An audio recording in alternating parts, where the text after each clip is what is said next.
A new day's coming. Ooh, people are changing. Ain't it beautiful? Ooh, crystal blue persuasion.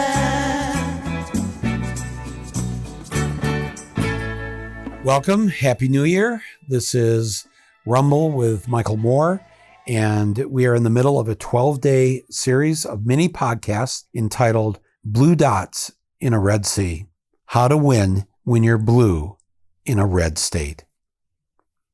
There's no reason to give up because you live in a red state. There were many people on November 8th that were elected Democrats, that were elected in red cities, red towns, red counties. There are ways to do this.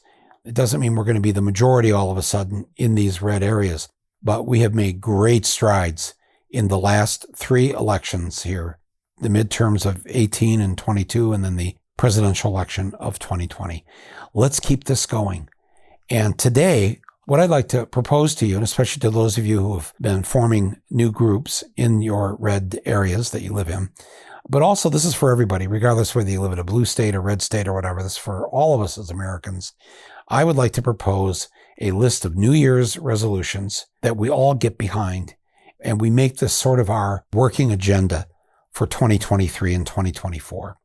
So if you're ready, here they are. Michael Moore's 2023 New Year's resolutions.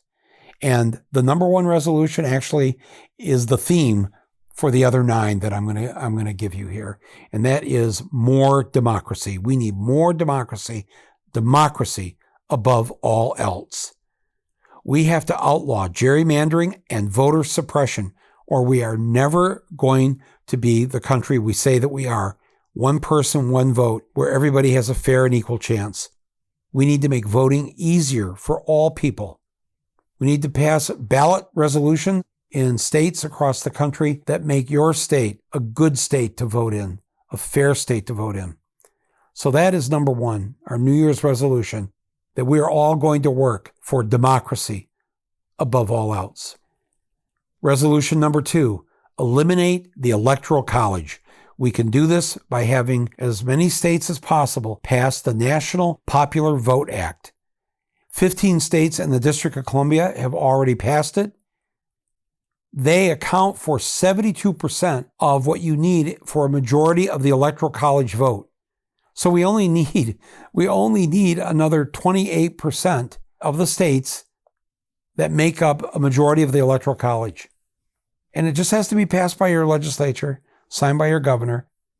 And what it says is that our state's electors will go to whoever wins the national popular vote for president. So whoever it is, whether it's your person or not your person, you and your state agree that whoever wins the popular vote for president of the United States is, in fact, the president. Resolution number 3, eliminate the filibuster. Another anti-democracy thing where a few people get to clog up everything in the United States Senate and we can't get things passed that the majority want passed. This is not a law, the filibuster. It is not in the Constitution. It is a rule. It is a rule that is made and controlled by the majority party in the Senate, which is the Democrats. The Democrats can eliminate the filibuster tomorrow, and they should. Number 4, I favor lowering the voting age to 16. 9 countries have already done this. A number of cities in the U.S. have done this. And what they found is that when young people start voting at an earlier age than 18, they actually will vote more after they're 18. If they start it while they're in high school, we bring back our civics classes. This has been very successful in countries around the world that have tried it now, where the voting age is 16, in Argentina, in Austria, in parts of Germany, in Scotland, in Ecuador, Brazil. Resolution number 5. Finally, please, let's enshrine the Equal Rights Amendment for women as the 28th Amendment to our United States Constitution. To get an amendment in the Constitution, it has to pass both houses of Congress, and it has to pass through 38 states that say yes to it. We have that. This has all happened now since the 1970s. It took a while. 38 states have passed the Equal Rights Amendment to the U.S. Constitution, as did the House and the Senate. All that is required now is for the President Biden, and the National Archivist to declare it officially now part of the United States Constitution. What are we waiting for? We're talking about the Equal Rights Amendment for women, please. Resolution number 6. Let's make the District of Columbia our 51st state. These are American citizens, and they don't get to have the same say in Congress as any other American citizen in the 50 states. So they have to be a state. Let's make them a state. It only requires a majority vote in the House and the Senate. That's it. It's not a big deal. We did it in 1959 and 1960 with Alaska and Hawaii. And while we're at it, let's make Puerto Rico a state. If the people in Puerto Rico want to be a state, let's let that be the 52nd state. Full electoral rights for all American citizens. Otherwise, not a democracy. Resolution number 7. Let's make the Senate more representative, like is in the case of one person, one vote.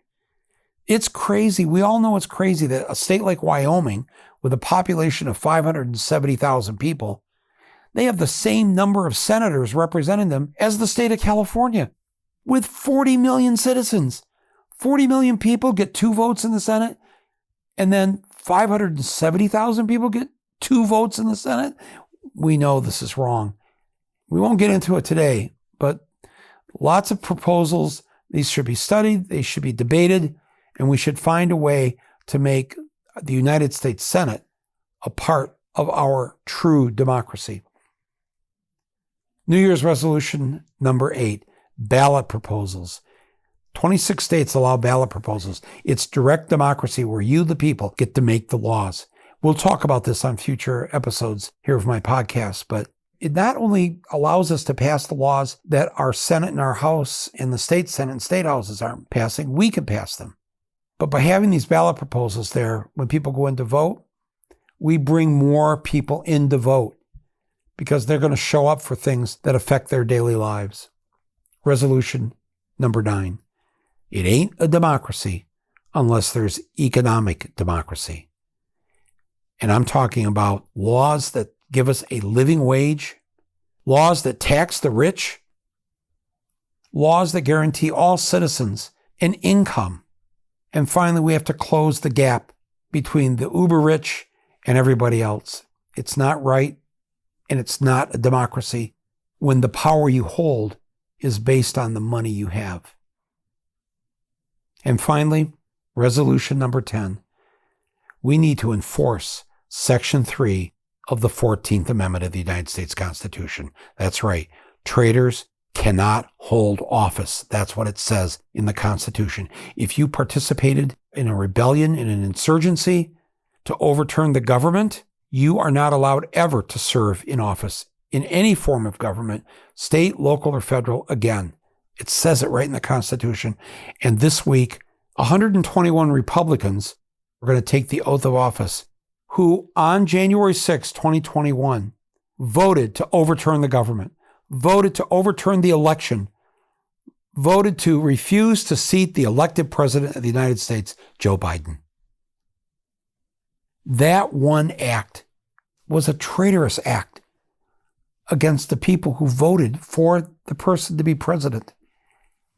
And they were going to try to finish the insurgency that began with the violence earlier in the day by casting a vote that night.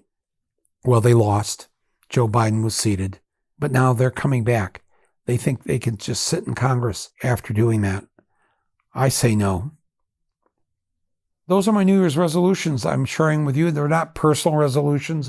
They have nothing to do with all the things I think about what I could be and should be doing in 2023. I promise I will go ahead and do those personal things. But in the meantime, let's fix our country. Let's save our democracy. Let's protect it from those who are hell-bent on disrupting and destroying the things that we believe in. Thanks for listening to this. Thanks for all of you who will make even one of these things one of your resolutions this year to work on, to work for. And to those of you in the red states, some of these are hard things to do.